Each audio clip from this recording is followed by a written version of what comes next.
Welcome you into CommonWell TV, where we're interviewing some of the top health IT industry experts and how their organization is helping when it comes to interoperability. So let's go ahead now and introduce you now to the Chief Technology Officer of CPSI, that is Robert Cruz. And Robert, CPSI, they've been with the CommonWell Alliance now for a number of years. And if you were to explain CommonWell and its services to somebody outside the healthcare industry, what would you say to them? Well, Scott, I think probably the best thing to do when you're trying to take something that could be potentially complex and highly technical is to find something in most people's everyday lives that you can connect it to. And usually I try to go with automobile analogies. That's probably a little bit overused. We talk about on ramps and freeways. So probably the better thing, at least if you ask my kids about what's common in their day to day, it would be their cell phone. And, I look at the CommonWell network very close to how you would look at a cellular network like Verizon or AT&T, where people are connecting to one another via voice or text. They're messaging and sharing information with one another, regardless of if they're on an Android phone or an iOS, an Apple phone. If it's an Android phone, it may be multiple manufacturers of that, multiple flavors of it. But the core that provides for that connectivity would be the network they're connected to, like the Verizon in this example. And that's really, I think, the best way that I could summarize what CommonWell provides is that network that allows all of those different devices and technologies to be used in the hands of the people who are having to be engaged with care and being able to communicate with one another without having to be worried about how that's being done. Yeah, that seamless movement of data exchange from one to the next, regardless of the operating system or even the technology. All right, so let's think of it this way. Obviously, patient privacy is at the forefront always. It needs to be secure. At what moment did really CPSI recognize that, know its importance, and say we really need to make sure that it is private, but at the same time be able to have that flow of data seamlessly, easily?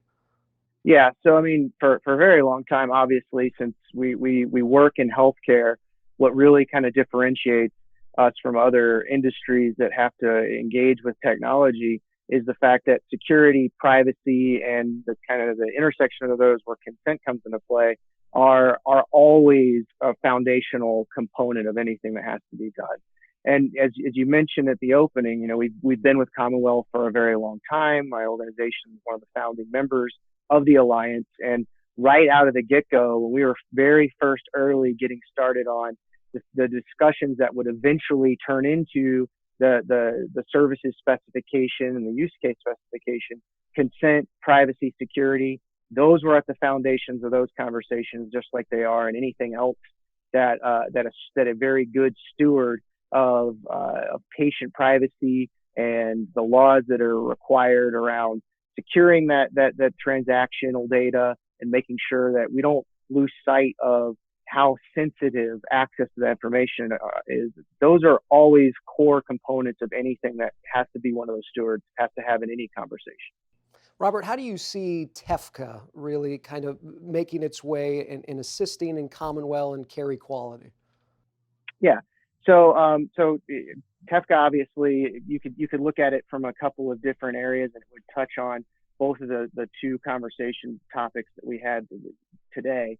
I think the best way to kind of really tie it all together, though, is going back to that analogy on the first question of how do we explain CommonWell, and if we stretch that cellular network thread a little further, we really look at CommonWell if it was akin to Verizon, and you had another set of transactions that needed to occur on AT&T as an example.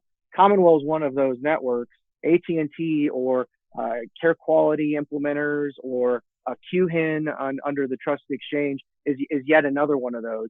And we want to make sure that all of the organizations, all of the members that are transacting on one network can have just as good of a transactional communication experience with other members on another network, other nodes that are lit up on another network, without having to worry about the rules of operations between all of those different nodes. It should be node to hub, hub to hub, hub to node.